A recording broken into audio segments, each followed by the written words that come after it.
Be the right club. Be the right club today. Yes!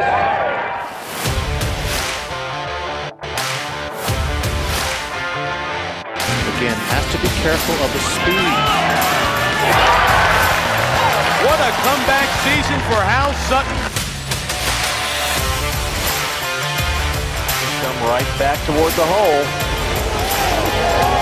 How about in? That's the second eagle he's made it for this week. 17 years later, Hal Sutton is the Players' Champion.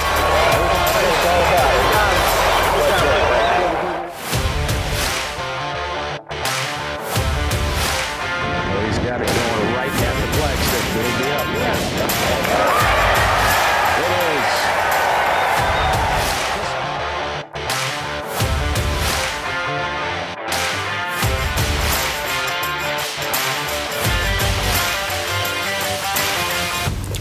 Hello, everybody. Welcome to another Be the Right Club Today podcast. We had a fun little tournament this weekend. What'd you think? PGA Championship. Phil Mickelson made history. I thought it was amazing, to be honest with you. I think Phil looked so focused on that back nine. To me, it didn't look like he lost his focus at all, and looked like he was on a mission. And I didn't see the beginning of it, but he must have started out not quite like he wanted to, but he pulled it all together. And I watched from holes 1 through like 5 or 6, and had to do something. And then I watched the back nine. Brooks birdies one, and then didn't hit a great tee shot, lays up, and then hit a horrible third shot into 2. The pin was back left, and wind was blowing off the right, and right when he hit it, he knew it was trouble. He pulled it. Goes long, and he was just dead. Phil hit a good tee shot there, went for it in 2, knocked it over the green, and then had a miraculous up and down. One of Phil, a typical Phil special. Makes birdie there, and it's kind of like game on at that point.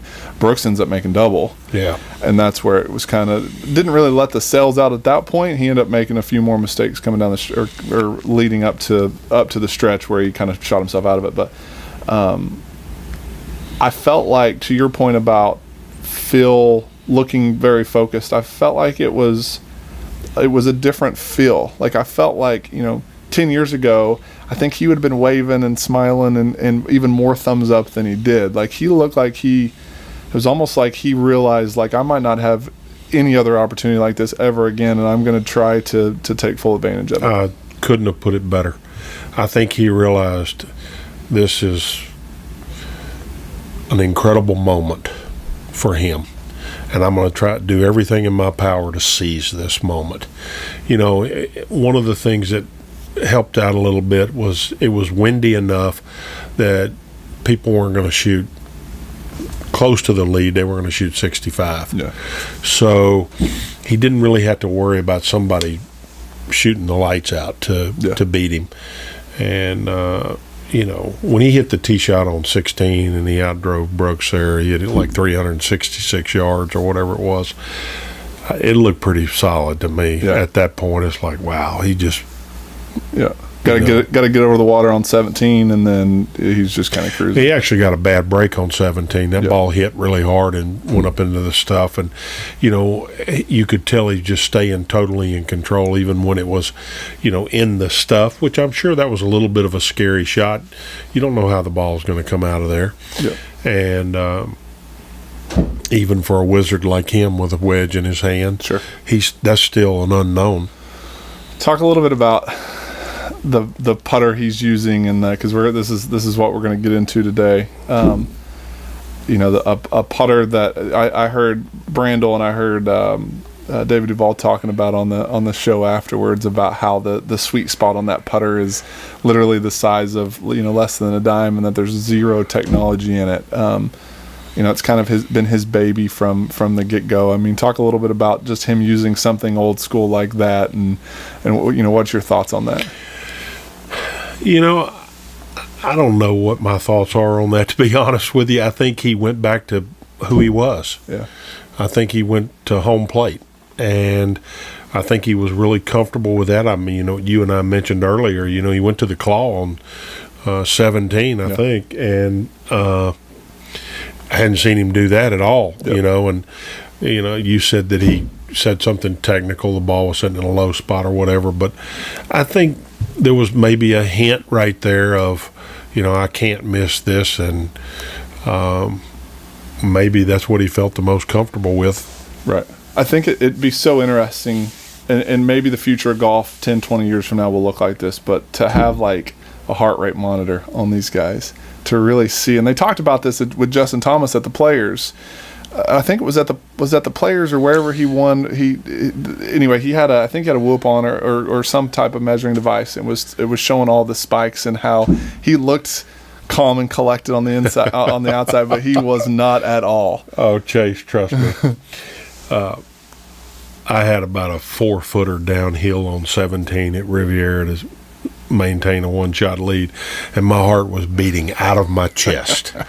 Now, to look at me on video, it looked like I was totally calm, but I will tell you, my heart was beating out of my chest. So great setup for a question here. How do you handle when? Because I've had those. I've had shaky hands where I told you this story, but I remember one of the first putts I ever had to make for money after I graduated from college. It was a 3-footer in a horse race for like $1,500, and my hands were shaking so bad I don't know how I even hit it, and I made it, but it was not the prettiest stroke you've ever seen, and I was breathing and doing everything I could to calm myself down.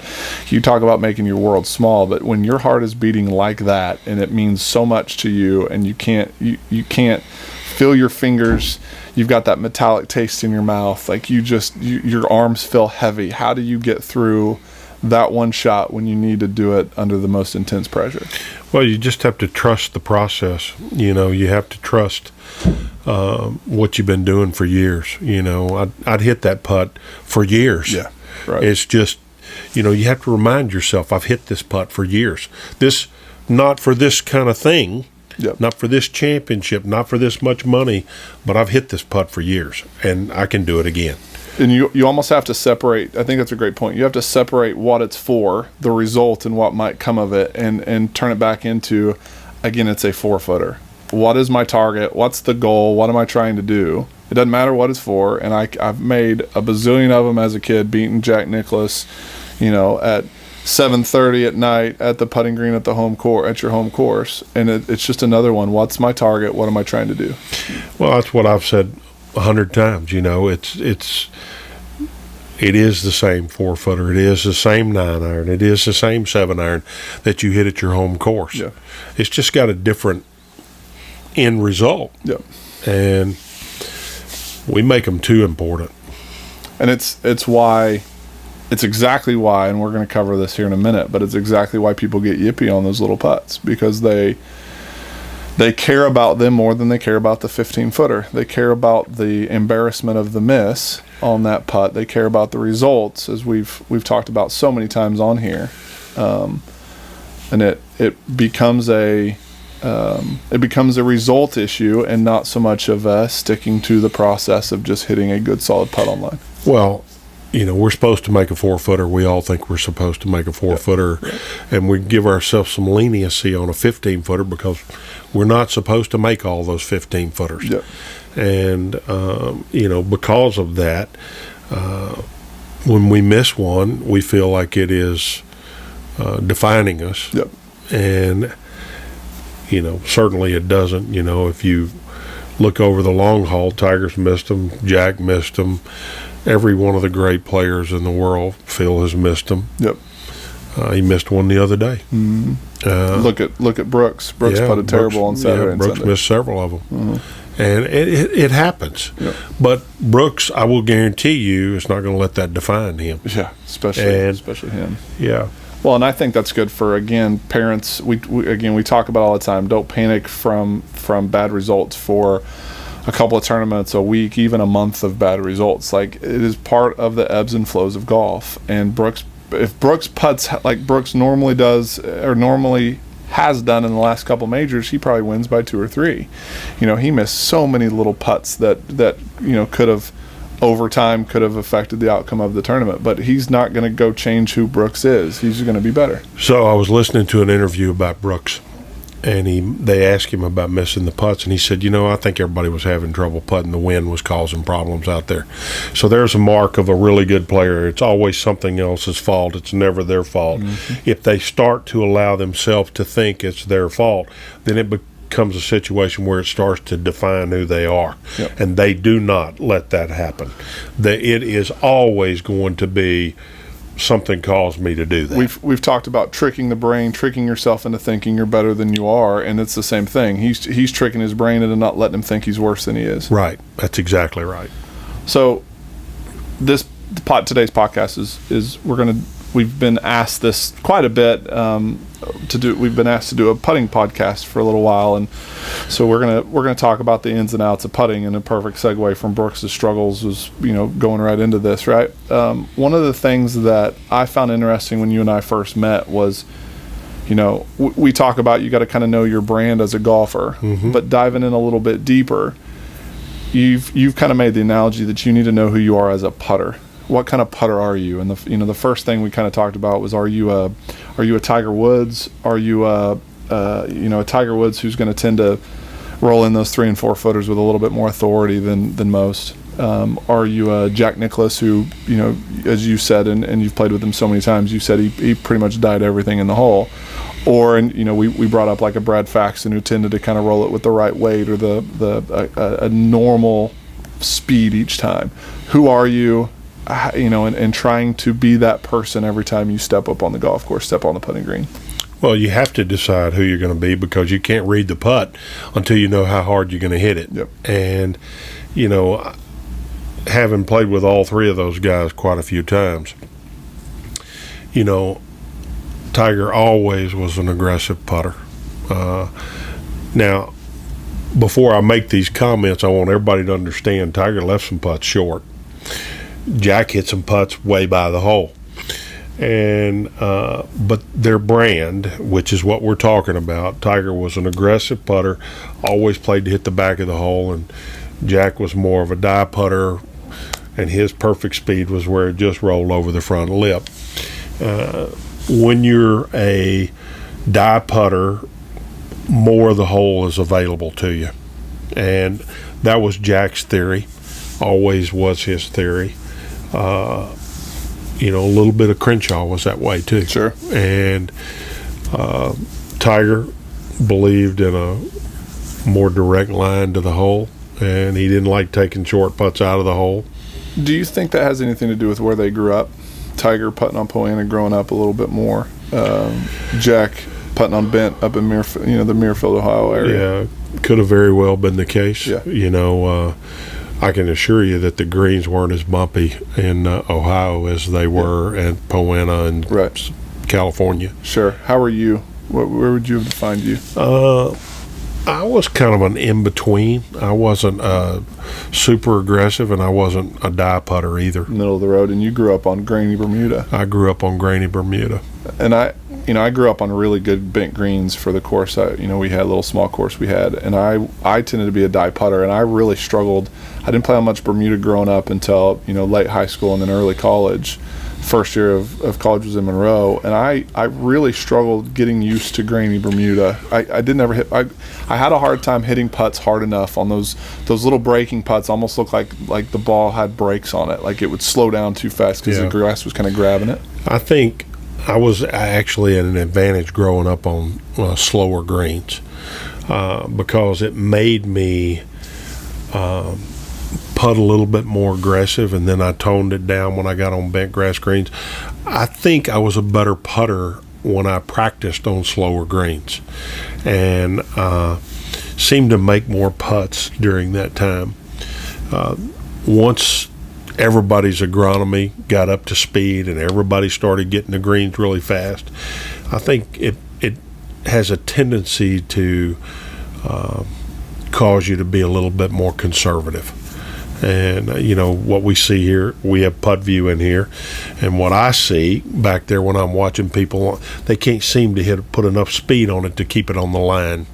Seems to fall below the line a lot, which tells me that people are putting not to 3-putt rather than putting to make.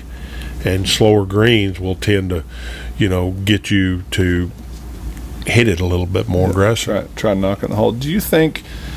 And there's a lot of research behind, Dave Peltz and even a guy you played some golf with, Dave Stockton, talks about this a little bit. But do you think that there's a certain speed that we would like to try and hit it past the hole if we're going to miss? There's been an 18 inches, there's been 12 inches, and this kind of goes back to, are you a Tiger Faxon or Nicklaus, or Tiger Faxon Crenshaw, whoever it is?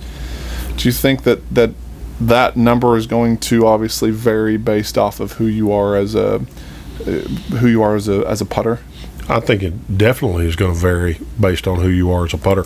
What we talk about in here is we want to help create the best version of you, whatever that is, not what society says it should be. Yeah. And I think a putter is very much the same way. To say someone should hit it 22 inches past the hole is really. Yeah. I mean, you and I are two different. You're 6'7" and I'm 6 foot tall, and right. I mean, your arms are a certain length, mine are a certain length. We're just not going to set up to it the same way. We don't have the same feels, and you and I should both hit it 22 inches past the hole. I just don't. I don't buy that. Yeah, I mean, we talk about that too. Just in general, like pigeonholing any statement in golf is really, really tough. It's just hard. On that note, we've talked about too, are you a scientist or are you an artist when it comes to putting? And I think that's very important too, especially for parents with young kiddos. Like, figure out if your daughter likes to draw, or if she likes to do math and likes numbers like you do, and that affects how you're going to read. That affects. I also think, like, the tempo of your stroke. I think Crenshaw was obviously going to be more artist than maybe a Tiger was. Obviously Bryson's more scientist, and his putting stroke looks more scientific and rigid, and right. There's not a whole lot of flow to what he's doing, and he does it really well because it works for him. I think, again, it's the same thing. Figure out who you are and make your decisions and your calls about what you're going to do in the future based on that. So going into, again, we'll use Tiger and Nicklaus as the examples. We'll cut out the middle guy and just say, are you more of a die putter or are you more of a firm putter? Do you think? And I've seen Nicklaus in the putt he made at the Masters in '86, I believe it was. Did he have a flowing stroke a little bit more like a Crenshaw? Do you think? I guess my question is, Tiger had rhythm to it, but it was fairly quick. I wouldn't call him a slow. Where Crenshaw had a little bit more flow to it. Do you think they're relatable as far as Tiger's stroke and his speed need to match Crenshaw's stroke and his speed? Like, I think of David Toms, good friend of yours, like long flowing stroke, and intended to die his putts a little bit more. Right. Did you see on tour with some of the best putters? Did they kind of compare? Well, let's take Nicklaus for instance. I idolized him, and I tried to watch everything that he was doing, and we'd play sometimes. This is back when we had metal spikes, and I would watch him, and he would go around to the other side of the hole and look at where most of the spike marks were at, so he could see where the tendency of the break line, where people were missing the putts, where they were putting from that side, putting back at the hole. And he was such a planned person. And one of the times we were playing a practice round somewhere, and I was watching him with his putter, and it looked like it was moving like this, like the heel was moving back more than the toe was. It wasn't open in the face a lot. It wasn't open in the face. He didn't work the toe as much. Yeah. And he said, I asked him, I said, are you doing that? He said, I always do that. And so he was real aware of where the face was at all the time, which tells me he's calculated with what he's doing. Yeah. And, it wasn't as rhythmic as some of the other guys, but he knew exactly what he was doing. I think he knew his brand, like we talk about. Sure. Yep. And he was playing to that. So then we don't, if we're a slow walker, we talk slow, we drive slow, obviously from a stroke tendency standpoint, the rhythm needs to probably match that. Obviously, if we're Ricky Fowler has always had a short, quick a fairly quick tempo rhythm, and he's always been a jabby kind of putter. Struggled with it a little bit lately, but he's getting it back. But that doesn't necessarily mean if we've got a little bit quicker rhythm, it doesn't necessarily mean that we need to hammer them in the back. No. They're not always relatable. It's No, kind of it's what's inside of you and how you feel like you can putt your best. I think for all the parents out there, I mean, my dad used to watch me play all the time, and that was the one thing that he would watch for was my rhythm the same. And, when I got quick, and when I say rhythm, I'm not just talking rhythm of the stroke, rhythm of the swing, Hal Sutton's rhythm, period. How fast you're walking. Exactly. Your pre-shot routines, all that stuff. Yeah. And, if I seemed way out of kilter to him, that evening he'd say, I felt like you were doing everything too quick. Yep. And, I'd try to factor that in the next day when I went out. Sure. And when the gun goes off, it's just natural. We're going to speed up. We're going to go a little bit faster for the most part. I mean, doesn't always, but, especially as you start competing in tournaments and get to a certain level, you're going to tend to be quicker than most. Now, you can also go too slow, so we've got to balance it out. So I think it's natural whenever you're still learning. But Nicklaus didn't very much. Yeah. Tiger didn't very much. I mean, this is a learned skill that everybody out there can learn. It's something whenever I go do a playing lesson, I'm trying to watch every bit of this stuff with a kid, how long it takes them from the time they pull the club out of the bag till they actually hit the shot. What are their thoughts? What is their swing rhythm like? What is their chipping rhythm? I mean, oh yeah, everything. I can tell you all these rhythms, you still need them. Yeah, and for sure. So let's segue a little bit into kind of a little bit more types of putters and grips and different things. We're seeing a lot more of these kind of hybrid weird putting grips. I say weird, like they're just not as many. When you first got out on tour, you're going to see a lot more of just these, reverse overlap, right hand low for righties, a conventional putter grip. Then cross-handed came along, and then now you're seeing all these different claw grips and everything like that. Now even, we had a run of belly putters that got banned, and now we're seeing a bunch of arm locks, or a lot more arm locks. What are your thoughts on what comes to mind when you first think of all that stuff? Well, when I first went on the tour, this has been a long time ago, so y'all need to understand that, everybody did it the same way, basically. I guess Sam Snead before me, was side saddle and,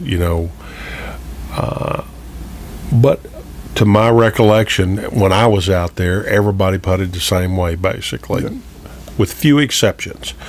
Dan Pohl was a cross-handed putter. Bruce Litsky was a cross-handed putter early on. Most people didn't feel comfortable being different. Everybody wanted to do it conventional, whatever the accepted way. And when you caught somebody that was doing it a different way, you almost stood there in admiration in a way that they had enough guts to be different. Now, everybody has enough guts to be different, and there's so much money involved, they don't care if they have to stand on their head to make the putt. Anything is acceptable if it goes in. And so therefore we see, all these different putter grips now and different types of putters. And so you made the comment anything's acceptable as long as it goes in. And to our students and to the listeners at home, could we change that to say anything is acceptable as long as you can completely commit to it? Totally. Yeah, that was an assumption that I made that probably I shouldn't have made there. No, I mean, golf without commitment is not. It's going to be very average. Yeah. And so any facet of golf, for it to excel, has to have commitment go with it. So whatever you're going to do that you can commit to. Yeah, it's we've obviously worked with a bunch of high-level players, and one of our girls that's has been playing at a really high level lately is had to change. She kind of went the Jordan Spieth route for a little bit, where she was looking at the hole inside of 6-7 feet. And at first, when she started doing it, because she was getting a little shaky on some of those putts, and one of the reasons why I think she did is because she was hitting it really, really good and had a lot of those putts, and she saw a bunch of them miss. She hit it closer on those shots and just had more opportunities for for her to miss or to make, but she just happened to miss them, and it started getting kind of wearing on her. And she almost felt like at first when she was looking at the hole, she was having some success, but she was kind of sheepishly, like she almost didn't want to, she almost felt guilty for doing it, or felt like she was less. And I made the point to her, I said, look, it's all about survival at this point. Whatever you can do to completely commit to the stroke, you have to be okay with doing that. And that's essentially the point you were trying to make, as far as it doesn't matter how it is, as long as you can commit to the stroke and they're going in the hole. You can putt on your head. You can putt side saddle if the USGA allows it. You can putt, because one of my first trips out to see Bryson in Fresno, he was practicing this way.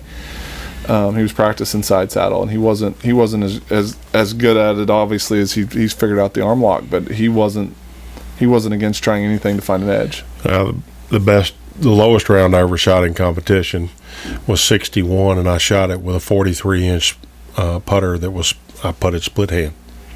Interesting. And it was the lowest round I ever shot. And the reason why I feel like I did it because I felt like I made more 10 to 15 footers that way. I didn't feel like it hurt the short putting, and I felt like I made more 10 to 15 footers. And, I mentioned to you earlier that I felt like my shoulders moved all the way through the putting stroke. And, some people think you should putt wristy. I always was one of the guys that felt like I needed to work my shoulders to putt my best. Well, and there's a million. We were talking about that a little bit earlier. There's a famous. He's a friend of yours and has taught a lot of really good players. Stan Utley out in Arizona. And he's a fan of. He calls it energizing the putter. He's a fan of getting the putter to flow and have quiet shoulders. And like you and I talked, like we both kind of struggled that way. We both like the feel of letting the chest control the motion a little bit more than necessarily just the hands and the elbows. Well, we can do a lot with our hands, without doing anything else with our body. And most of the time when our hands are moving a lot, our body's not doing very much. It's kind of quiet. And, if I could say any one thing, if I could take my hands out of most of what I did in golf, I played a lot better golf. Yeah. And the more I energized my hands, the wilder things got. And again, that's for you guys at home that feel like you're a little handsy and you feel like you're good putters. That's completely fine. Yeah, there's a million different ways to do it. That worked for Hal Sutton.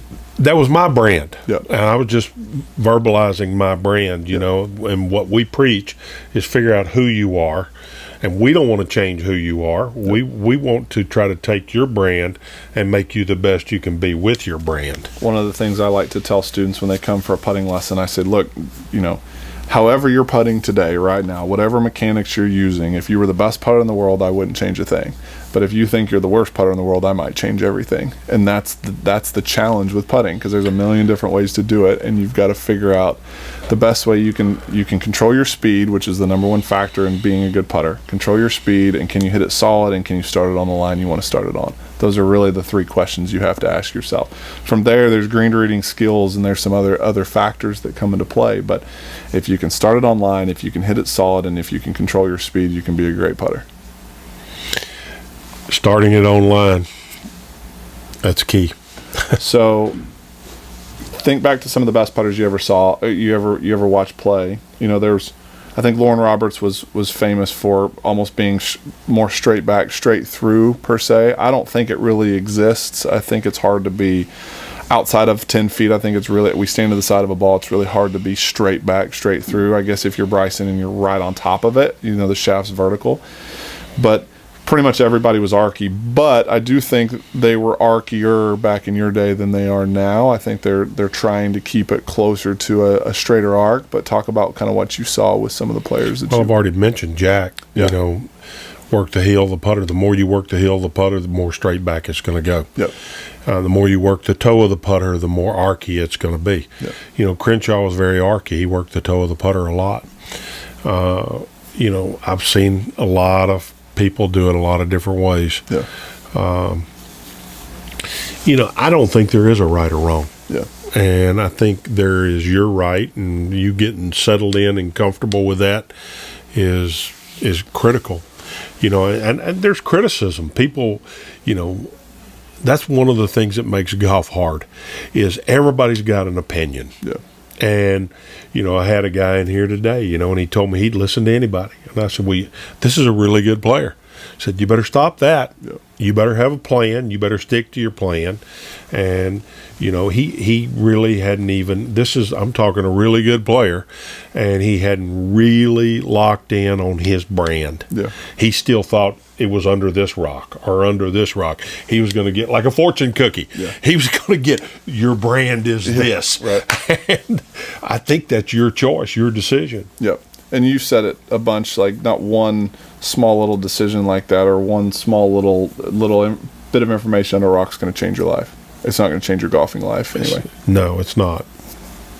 So one point I was going to make, going back to a little bit of the Archy versus square, one of the things that some of the putting researchers have shown with tour players versus amateurs, and this is really a really good tidbit for you guys at home, tour players now, with the data they've done on average, tend to keep the face more square to the arc. Like, we can arc it inside to inside without actually rotating the face that much. They tend to rotate the face much, it was like 25 or 30% less than most amateurs do. So the strokes could look the same, but the face is opening and closing. There's a lot more face manipulation for the amateurs than there was for the tour pros. So something for you guys to keep in mind at home. If you're having speed issues, if you're having start line issues, we want it to arc a little bit. It doesn't have to be crazy one way or the other, but we want to make sure that face isn't opening and closing within that arc. That's great advice for every aspect of your game. Yeah, face staying pretty square. Face staying fairly square. You know, the less the face is moving around, probably the more consistent you're going to be, no matter what you're doing. Yeah. How did you approach? We talked about growing up on Bermuda versus I grew up on bent, but how did you approach different types of grasses when you went from the West Coast to the East Coast? We usually had a day or two to get adjusted to it. You were just trial by fire, get after it? Yeah, just getting after it, you know. That was probably one of the hardest parts about being out there early on in your life, is trying to figure out, you know, this week it's this way, this week it's that way. You know, it's tough, you know. And we've said this a million times, but I still think that it goes back to this plan of attack that's needed for tournaments, that's needed for months, that's also needed for a 4-footer for par on the 17th hole. Like, if it's late in the day on Poena Greens in California, you better be prepared to get on it a little bit. If it's late in the day on Bermuda and they're dried out and they're crusty and it's a slider and it's going to slide across the green kind of like glass, you've got to have a plan to hit that putt. You just got to have experience. Yeah. And that's what you're talking about. And here's a great point, and y'all need to understand this. You don't wake up with it one morning. Yeah, right. I mean, every parent and every kid out there needs to understand that experience comes to you over time. Yep. And different events. And, you know, there's going to be failure. We like to say there's never failure, there's learning. Yep. But to a parent, they see it as failure. We didn't do any good at all. But the truth is, you're doing good by learning these experiences, because it'll come sometime in the future, you'll be able to apply that experience to where it actually helps you. That's exactly right. And, you know, I think we all think we can bypass some of these steps. And boy, I tell you, there's really no bypassing any of this. There's really not. That's such a good point. How did you have any tricks for, you know, reading greens? You know, I think, and the next question I have to ask you about that is, did you see guys back in the day using their feet as much as people are now? If they did, you know, I didn't notice it. I didn't notice it.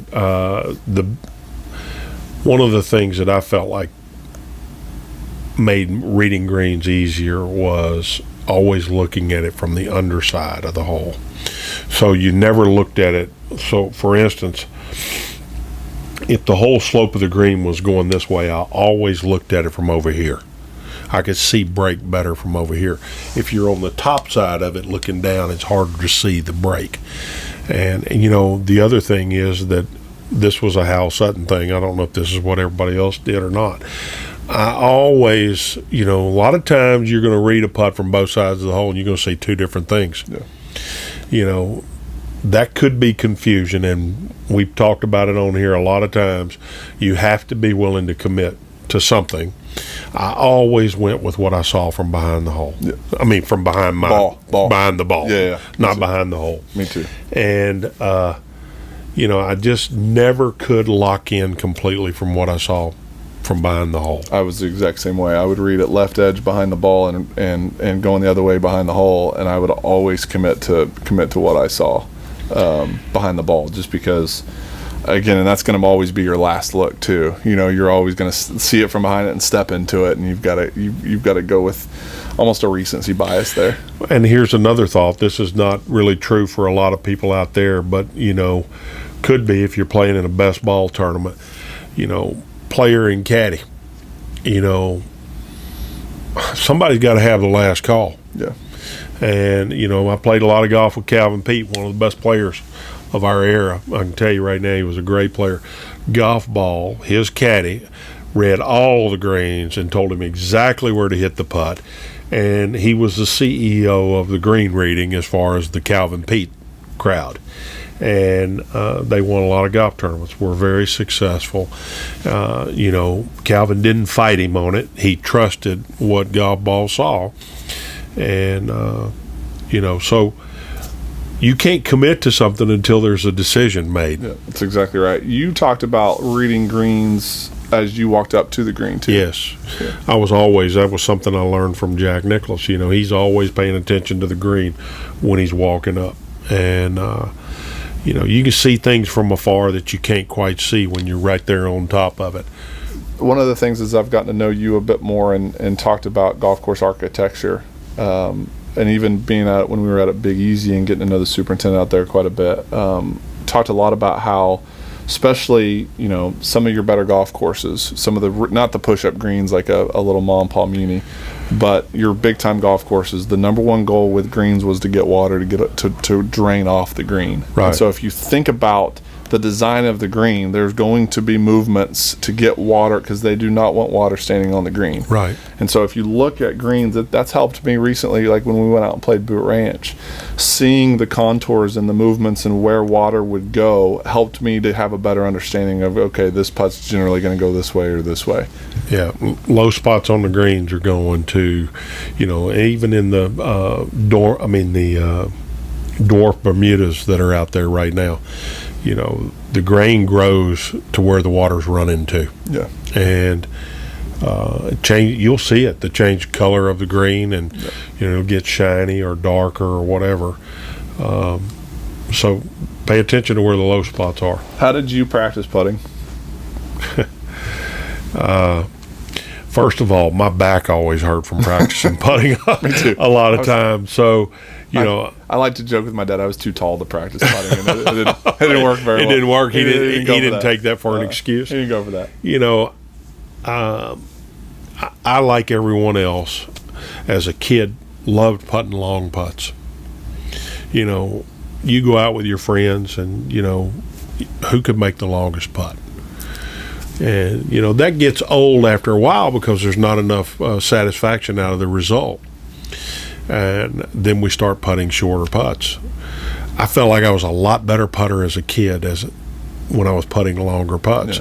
Yeah. One of the things that I've tried to talk to one of the kids that we teach in here is, don't get stuck hitting 4 and 5 footers all the time. You can't really feel the speed of the green.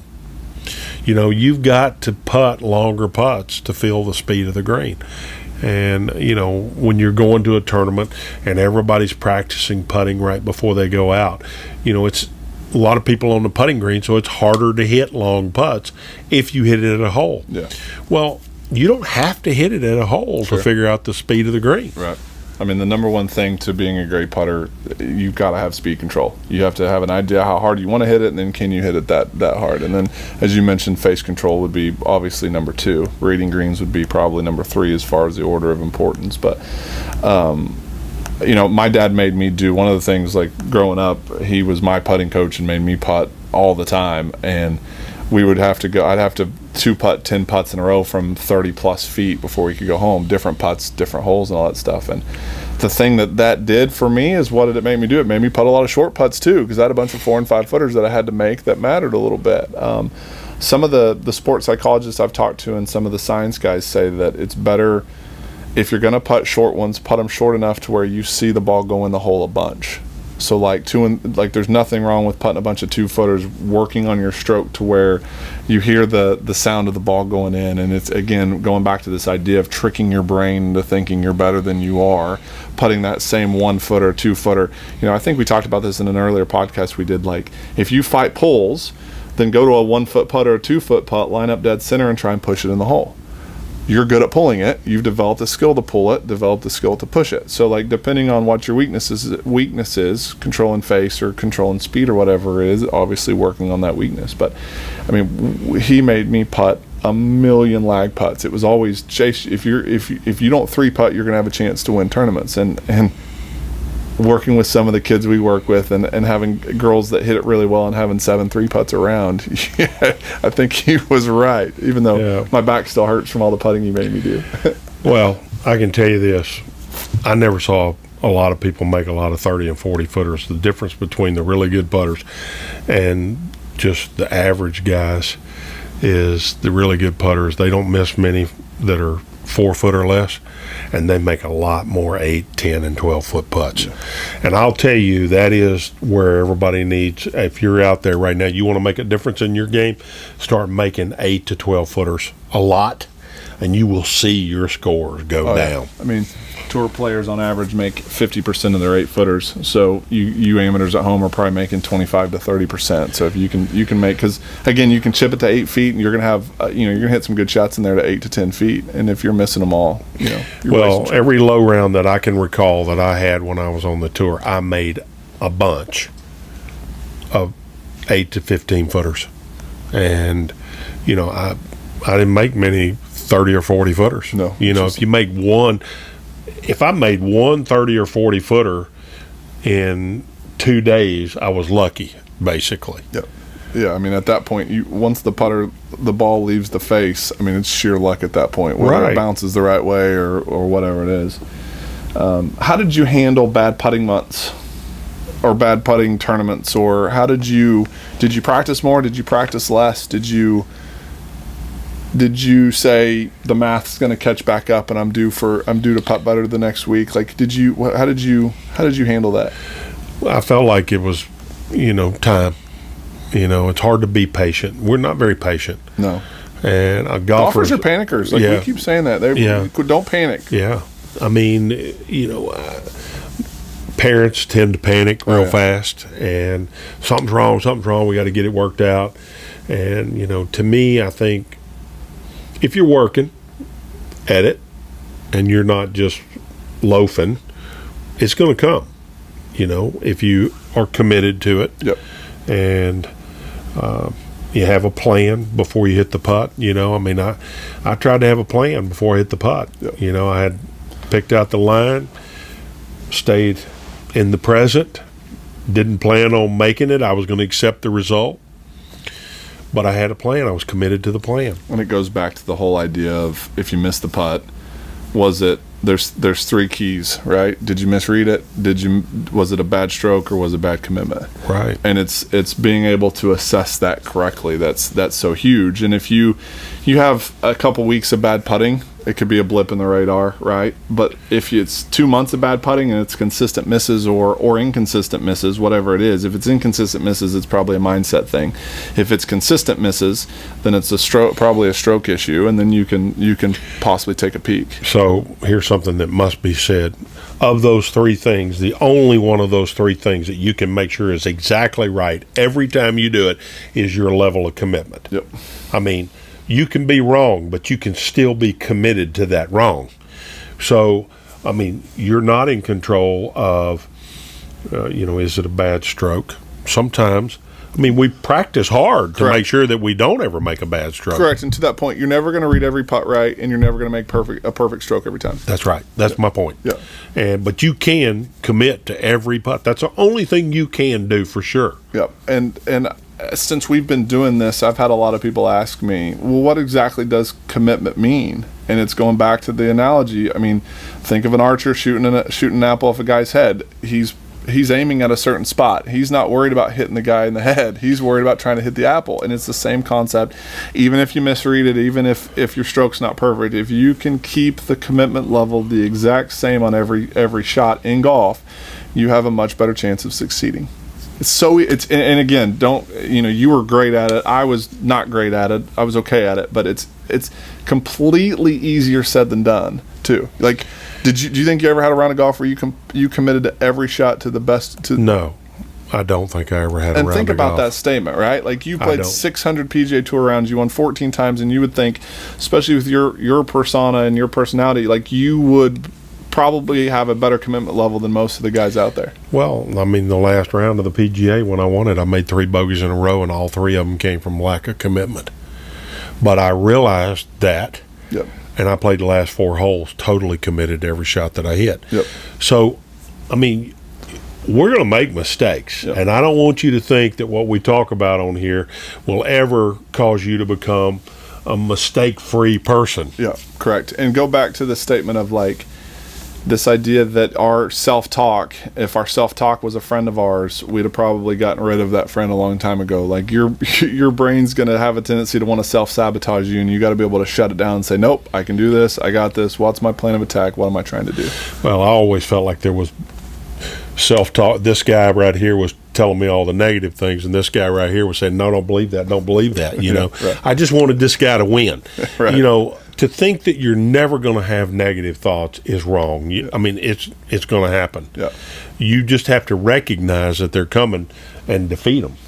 So I got 2 more questions. How many putters did you have throughout your career? Did you change putters? What's your thoughts on changing putters? Well, I won the majority of the tournaments that in the first half of my career with a Ping Pal putter, and I won the majority of the tournaments that I played with in the second half of my career with a Scotty Cameron and Newport similar designs. Yeah, similar design, and won the PGA with an HBA Spalding putter, which was very unlike me to putt with a putter like that. Kind of like what similar to what Phil had a really small sweet spot on it. Putted great that week with it. Never putted good with it after that. How about that? Later on in my career, I went to more of a mallet type putter, and I don't really even know why that was. Yeah. We're all looking for something that we have confidence in. I've tried to tell some of the parents of kids and some of the kids that, in my opinion, completely my opinion, is that if you have 2 or 3 different styles of putters, like kind of if you had to putt with a mallet, you'd pick this one. If you had to putt with a Newport style or an Answer style, you'd pick this one, and then a third one, whatever your eye kind of gravitates towards. And you kind of revolve around those 3 completely different styles, but 3 that you're like, I like the look of them, and if one's not behaving correctly, it's okay to go to the next one. Thoughts on that? Well, I would go a little step further than that. I would say the way the hosel goes into the club, whether it's a center shafted putter, whether it's an offset putter, most of the time, if you ever had success with more of a center shafted putter, Corey Pavin, for instance, with a bullseye putter, he was always his best putter with a center shafted putter. Okay. I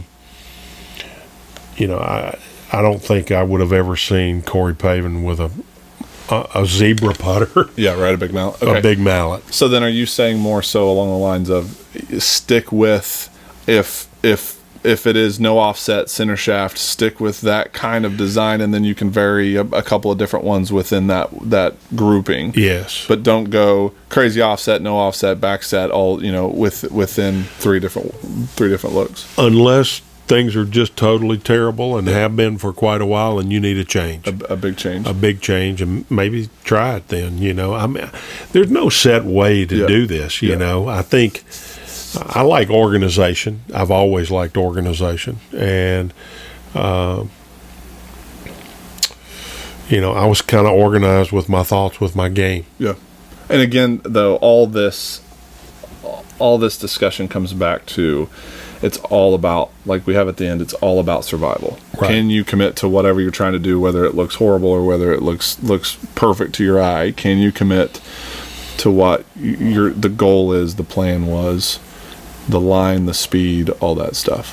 Whether you're putting left-handed, right-handed, side saddle, cross-hand, whatever it is. There's been some people that, right-handed players that went to totally left-handed putters. Yeah. And had success with it too. Yeah. But I will guarantee you they only did that because it was terrible the other way. Yeah. So when they make drastic moves like that, that is a last resort. So perfect segue with regards to drastic moves. Let's talk very, very quickly for our guys out there that have struggled with feeling yippy, struggling with the dreaded Y word when it comes to golf. I've said, on here that I got yippy with wedges. I've had a few little bouts with yippy feeling with putter from like 6 to 12 feet. I haven't really had any issues like worried about missing 3-footers, but at those 6 to 15, 12, 15 footers, like I felt myself, my right hand, I kind of tend to push. I kind of tend to rotate it under and kind of jab at it with my right hand. And so I've had to make some adjustments to kind of get through that.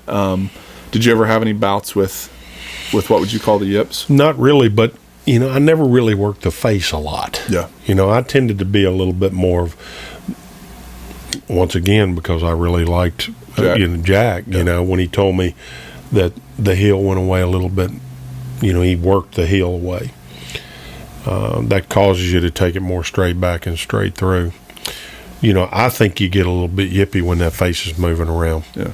You don't have much time to square it up, and it's such a short stroke. If it ever gets off, you can't square it. That's why you see guys with driver or with irons can get the club in some funky spots, but they have time to bring it back. Did you see any guys on tour, like where they were? You watched them go through the middle of an issue with the yips. A, that would be my first question because I'm sure you did. But then B, did you see anybody get through it?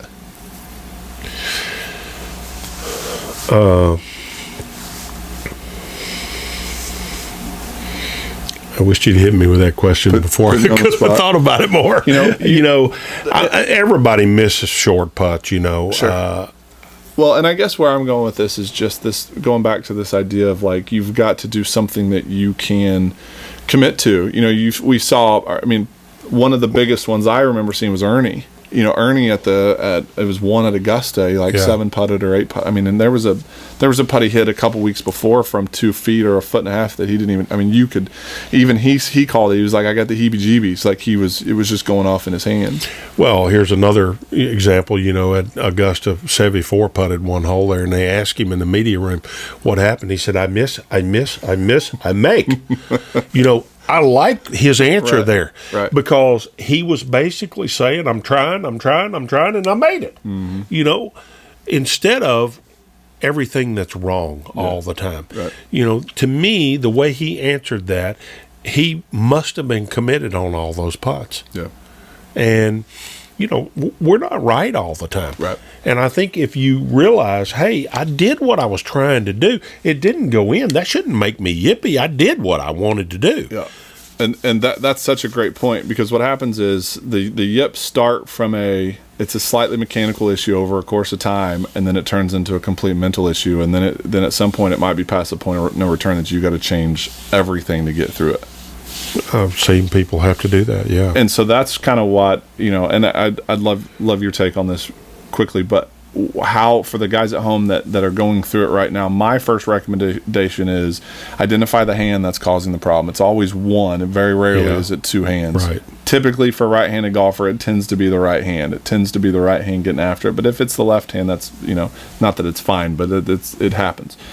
Identify that hand and change that grip. Like, go to something that is a little bit different, that takes away the feeling or the opportunity for it to react. I'm glad you brought that up.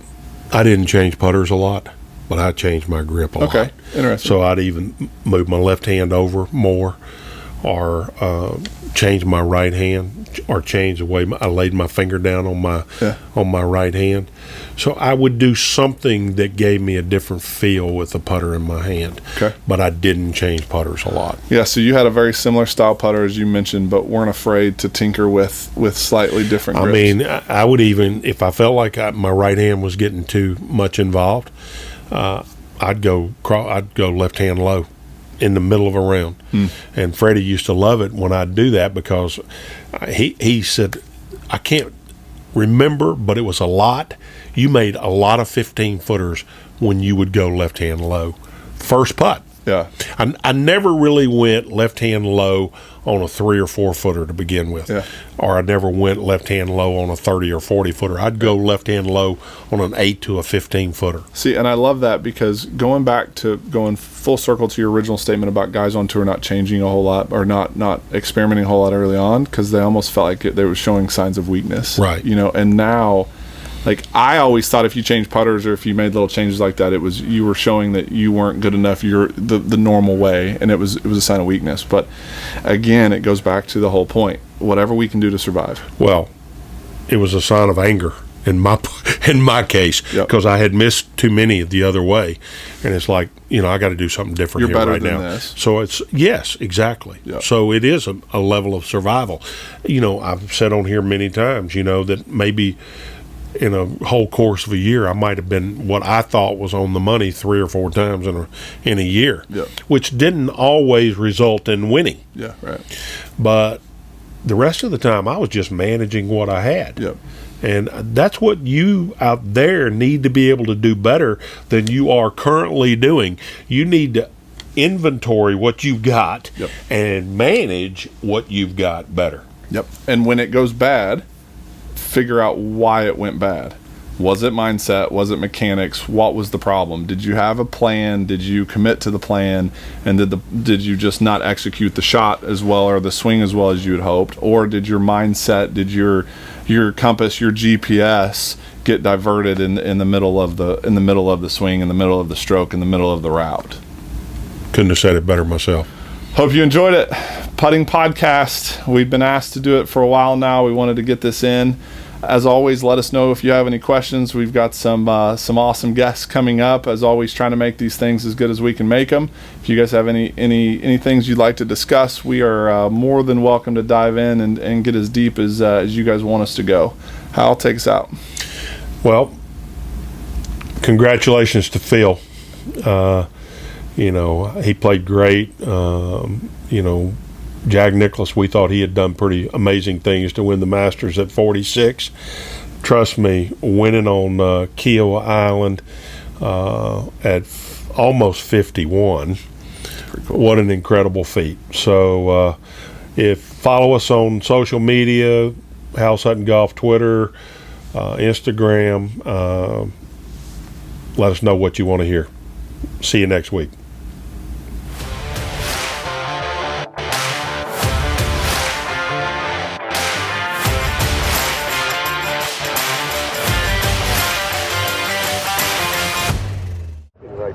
Be the right club today. Yes!